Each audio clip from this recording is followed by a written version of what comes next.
Hello everyone, my name is Ben Alexander and I'm a senior at Glen Academy, and I've lived on St. Simon's Island for the past 8 years. Imagine having to drive 30 minutes to get Chick-fil-A during the summer rather than driving 10 minutes during any other season. I drive around my little island town during the holidays and notice a ton of trash and traffic pileups. By the end of my speech, I hope the audience understands what I go through every single time there is a major holiday and tourists vacation down to the wonderful Golden Isles. First, I'm going to tell you the definition of a tourist. Then I will go into some history about tourism, and last I will discuss the traffic pileups caused by them. Now, there are a number of ways tourism can be defined. The United Nations World Tourism Organization was a group formed to come up with a common glossary for the word tourism. Tourism is a social, cultural, and economic phenomenon which entails the movement of people to countries or places outside of their usual environment for personal or business or even professional purposes. Every year during our summer break, loads of tourists pile in from all over the world to this one tiny island. The reason everyone comes here is due to two things. The first reason is because of our beautiful beaches.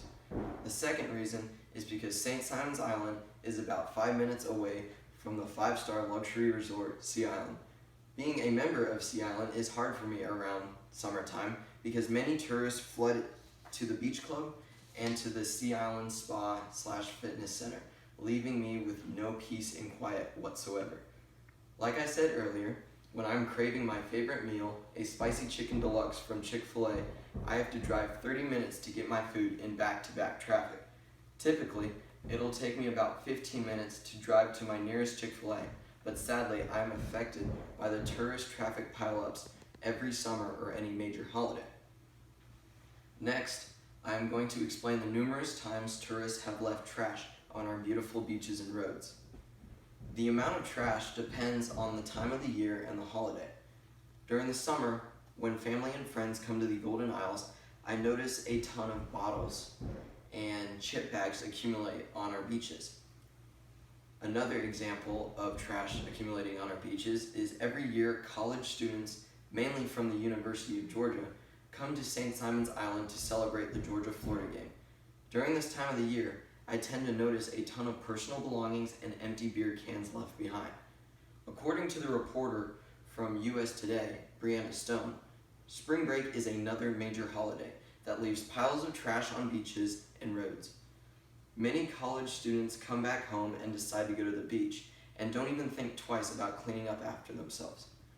The author of Spring Break, Trash 2018 Mission, describes how the community looks forward to the cold weather because then they won't have to worry about trash building up on their beaches anymore. 40% of college students go to the beaches over spring break and spend $1 billion annually. These trips are rifled with alcohol and drugs, exclaims Julie Cathy. By developing more volunteer organizations to keep up trash and stricter laws towards littering, communities like St. Simon's Island will not have as much of an impact of litter by tourists as we do right now. Now, I will explain the third and the final thing that gets on my nerves about tourists. The downsides of tourists coming to your island are endless. However, the third and final downside I will be going over today are the dumb questions tourists may ask. Whenever out and about during the summer, you are bound to run into a tourist. Like a friendly person you are, you simply greet them and you try to move on with your life. However, sometimes it isn't always that easy. Do you live around here? Some tourists may ask. In this situation, I tend to take a deep breath and answer politely, yes.